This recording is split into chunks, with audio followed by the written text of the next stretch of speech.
I fully agree with that observation. Kasi yung urgency, I'll put that in the context, ano? Unang-una, there was supposed to be already a adjournment sine die. Ibig sabihin, adjourn na yung Congress sa pagkaalam ko. Pangalawa, the President may call Congress for a special session on urgent matters. And as it turned out, the matter that was discussed was more yung mga ayuda. No? So hindi ko alam kung pangangailangan ng tao yan, ano? Pero obviously, I share the observation of Senator Peter Alan Cayetano na yung pinagdidiinan talaga o pinagpipilitan na magkakaroon ng special session para mapalitan yung liderato ng Senado. Sa linya po ng ating komunikasyon via Zoom, si Attorney Martin Delgrad III. Attorney, good morning. May buntag, Jade at Admar po ang inyong mga kasama. Maraming salamat po sa inyong oras. At magandang umaga din po sa inyo, Jade at Edmar. At sa inyong mga tagapanood. Opo. Attorney, unahin ko lang yung reaksyon dito sa bagong liderato po ng Senado sa pangunguna po ng bagong Senate President, Win Gatchalian. Ano po ba ang masasabi po ninyo sa bagong komposisyon po ngayon? I would not be surprised. Kasi if you would notice, every time a senator is summoned to Malacanang, he changes his mind. Nangyari na po, reportedly, Senator Chis Escudero went to Malacanang. A few days after, he changed his mind. And there was another report that Joel Villanueva went to Malacanang for whatever reason it may be. And then a few days thereafter, he changed his mind. So, whatever is the case, the new leadership is there already in the Senate, and they are expected to work. And I would subscribe to the statement of Senator Peter Alan Cayetano saying that there is already a new leadership and he and his group, the minority bloc, will respect it. And that's how democracy should work, getting the majority vote. Not like the time when there was a deadlock at pinagpipilitan na sila yung may mayorya. When in fact the Constitution is very clear on what a quorum is. Because no matter how you look at it from whichever angle, you look at the Constitution, hindi po nagbabago yan. 13 talaga yung quorum. Ngayon, they were able to get 13 votes, di sila na yung mayorya. Opo. Opo. At kaugnay nga dyan sa naging session noong June 3, Attorney, yung petition po ni Senator Alan Peter Cayetano. Anong magiging epekto po nito kapag magdesisyon po o may desisyon po sa Supreme Court patungkol po doon sa issue ng pagpapalit liderato noong June 3 session? I would like to, actually it crossed my mind, na with the new majority now in place, baka sakali lang, the Supreme Court might declare the petition moot kasi nga mayroon ng majority block. But I would like to believe also para hindi na maulit yung naulit pa. At naulit na nga nung several decades ago under the time of Senate President Abilino. Kaya umabot sa Korte Suprema yung issue na yan.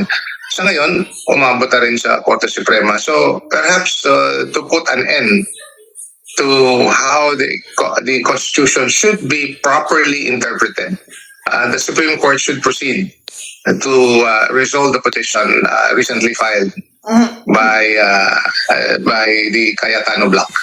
Opo. Attorney, ang impeachment case ni VP Sara Duterte ay umuusad na.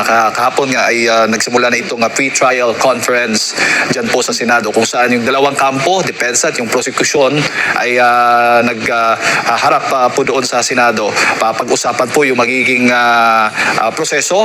procedure ng impeachment. Anong tingin po ninyo considering sa bagong komposisyon ngayon ng Senado ay paano ito, anong magiging epekto po sa magiging kaso ng impeachment ni VP Sara Duterte? The impeachment case will proceed accordingly. Alam natin na yung any impeachment proceeding or impeachment case initiated by the House and tried by the Senate, no matter how the people will deny, especially those on the two houses of Congress, there is always a political dimension of this proceeding. No matter how we try to adjudicate, ibig sabihin, we hear the cases based on the evidence, meron talagang malakas na political implication or pressure on how the case will be decided, whichever way. That being the case, ang nakapagtataka lang dito, kung tama yung narinig ko at nabasa ko, hindi yung Senate President ang magpe-preside sa impeachment court. I don't know if I got the information correctly na si Senator Chis Escudero ang magpe-preside sa impeachment proceeding. Purportedly because he's a lawyer. But I don't know if that is, although the Senate has already resolved that in a resolution that was approved, but that will still not be in consonance with the Constitution. Si Senator Ping Lacson po mismo ang nagsabi po niyan na pag magkaroon po ng magko-convene na po yung Senate Impeachment Court, yan po isa sa kanilang isusulong, ipapanukala na si Senator Chis Escudero ang gawing presiding officer. Pero attorney, sa kasalukuyan po o karaniwang proseso, hindi ho ba yung Senate President mismo ang dapat mag-preside sa impeachment court? Hindi po pangkaraniwan lang yan, ano? Nasa saligang batas po yan, nakasaad.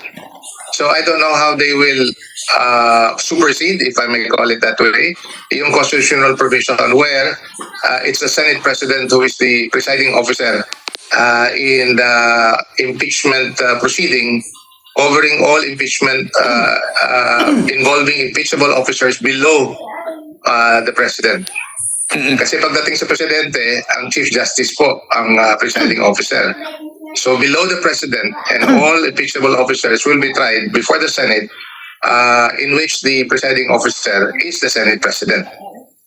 Opo. Attorney, naniniwala ho ba kayo na yung special session na ginawa ay may kinalaman po dito sa impeachment? Yung pagpapalit liderato, may kinalaman po dito sa impeachment ni VP Sara at sa iba pang mga issues na kinakaharap natin ngayon? Liliwanagin ko lang, anong special session po ito? Yung special session po na sinabi po o dineklara ng Pangulong Bongbong Marcos Jr. yung nakaraan, attorney, na kung saan nagkaroon ng pagpapalit liderato. So nakikita ho ba ninyo na ang pakay o yung may yung direksyon o may kinalaman ho ba, may kaugnayan ho ba ang impeachment ni VP Sara Duterte kaya kailangan magpalit ng liderato dyan po sa Senado? Obviously, I fully agree with that observation. Kasi yung urgency, I'll put that in the context, Unang-una, there was supposed to be already a adjournment sine die. Ibig sabihin, adjourn na yung Congress sa pagkaalam ko.